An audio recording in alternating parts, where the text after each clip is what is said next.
just a minute. Nick Vogelgesang against Chuck Degaro Jr. We'll see that in a couple of times. You guys have one of the best shows I've ever listened to. We have a good time. I really like it. We have a good time. Well, how's the contest been going, by the way?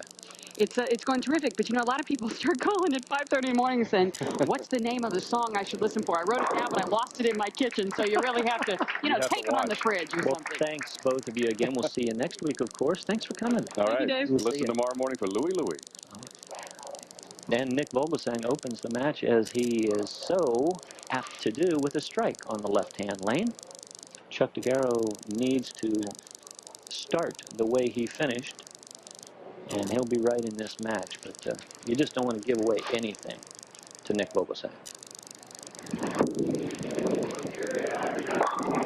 Oh, there we go. Gets the ball down short, carries out the quick 7. Nah, the love tap 7. Both bowlers starting with strikes this time.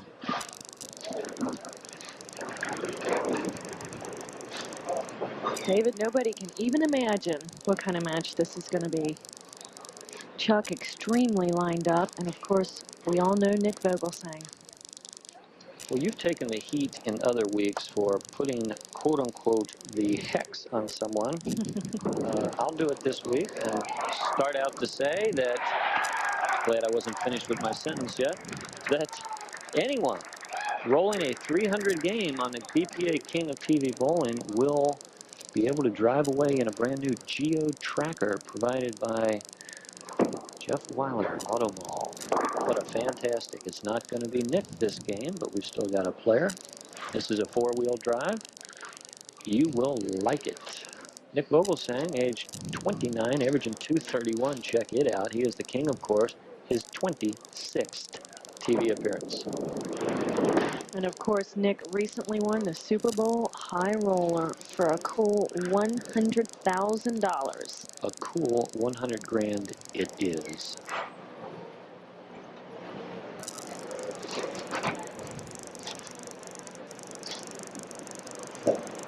Left-hand lane. Let's see if he can strike again. Really playing an inside angle, Jen. Nick's so good at that angle, too.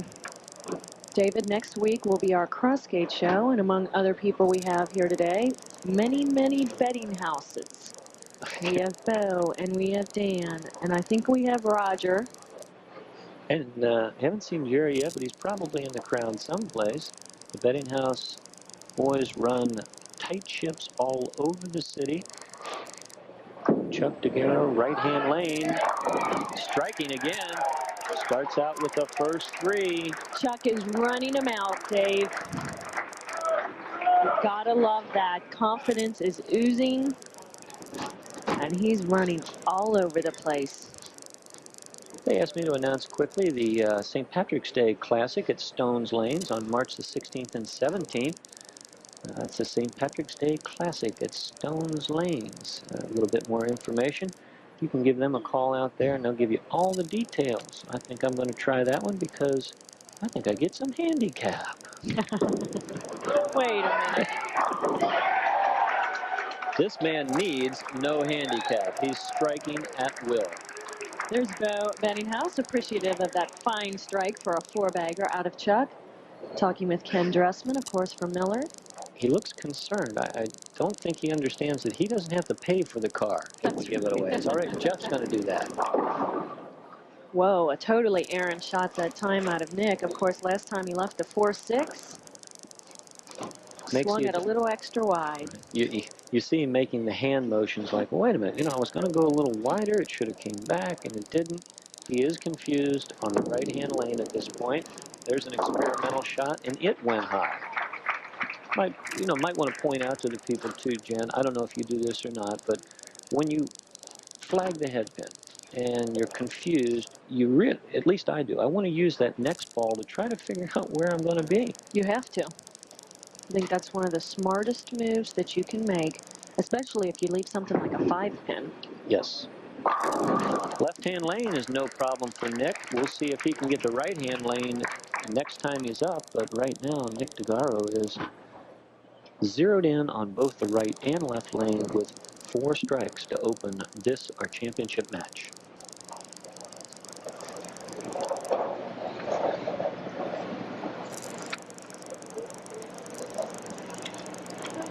See, he's taking a little extra time for number 5. Is he going to get it? It's close. Wow. Wrap 7-pin. Coming off of 4 strikes, making a perfect shot. Take a look at it here. Folks, as this goes down the lane, just keep your eyes on the 6-pin, or I'm sorry, the 4-pin. Second one from the left-hand side of your screen. Watch it, watch it, watch it. Right there. It goes up and around the 7, leaving a single pin spare for Chuck. And he makes it. I seem to remember a shot like that about 8-10 years ago. Riga Kalfas left an identical shot for that, only instead of for 5 in a row, that was going to be for 12 in a row.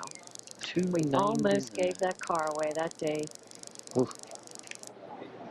Of course, Riga took the pin home, and I think he burned it in his fireplace. or took it out back and practiced a little bit with a 44 Magnum, right?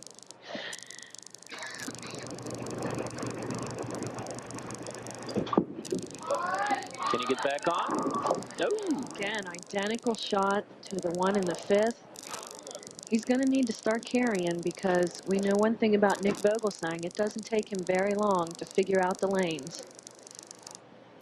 Well, we talked about them before a little bit. The Redcoats are coming. The ABC, American Bowling Congress, they're the ones that keep the rules in the game and keep the game fair for you. And Jen? And, of course, the WIBC, who has a new pinpoint program this year. And for every Meritus award that you receive, you can get pinpoints instead of the traditional awards. And then they have a redemption book where you can redeem those. And it's a very exciting thing that's going on in the WIBC. So look for that and ask your league secretary to check that out for you. The pinpoint program, a chance for you to pick up some extra special awards. And Nick figured out the right-hand lane. Well, let's go out on a limb, make a prediction. Nick off the sheet. What do you think, Jen? I don't think you're going out very far on a limb for that one. Trails by 32 pins. At this point, as you can see, he's asking for a re-rack on the left-hand lane. Very serious about taking it off the sheet.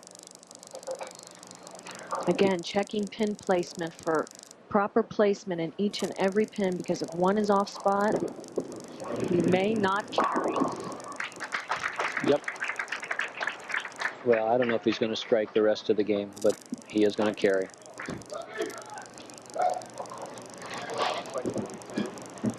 Mighty Bill Heflin, man, oh man, how many great games did he give the city of Cincinnati when he was one of the premier bowlers? That's him right back there, the silver-haired gentleman. It's so great to see him, because he's been through some major heart surgery. I was talking with him the other day, and he looks as good as he ever did.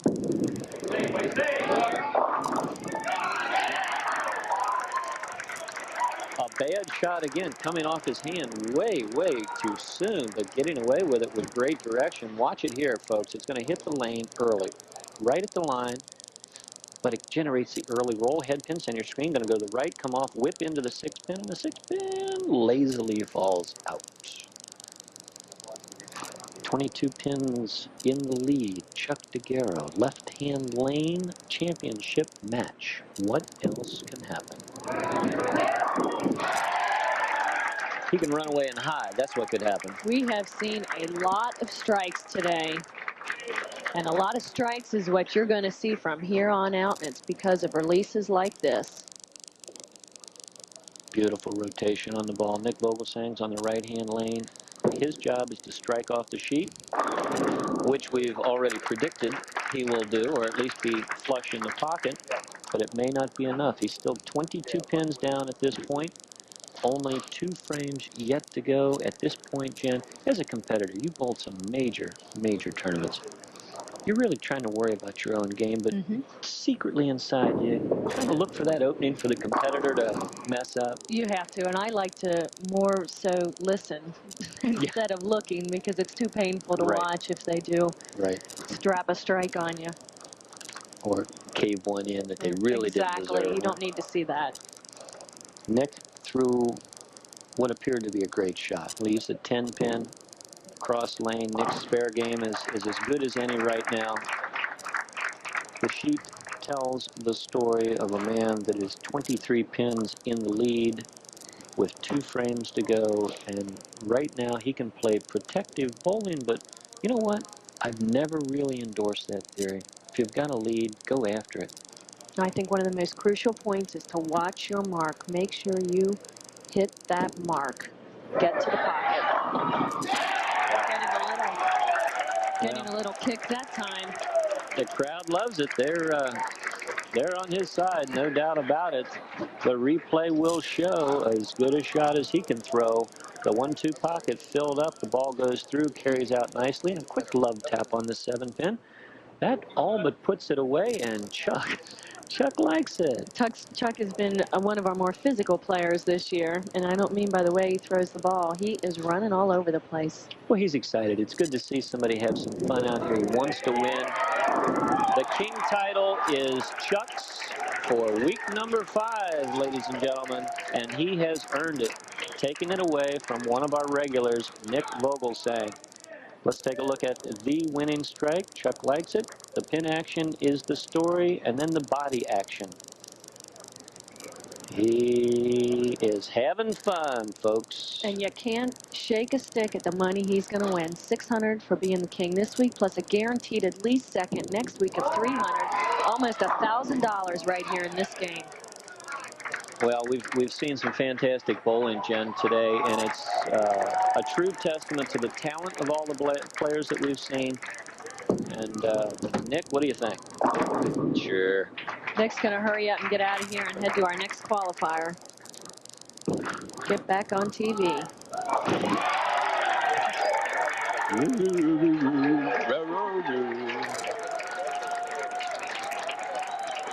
Oh, we are just having a great time here this morning. What a great way to start your day. Well, Chuck Degaro finishing out his game with a 257. What bowling we've had today here. A 215 won't even be close. 230s have been losing. Our winning games to recap today so far, folks. 257 in the first game, 245 in the second game. In our championship match, Chuck Degaro defeating Nick Vogelgesang 257 to 215.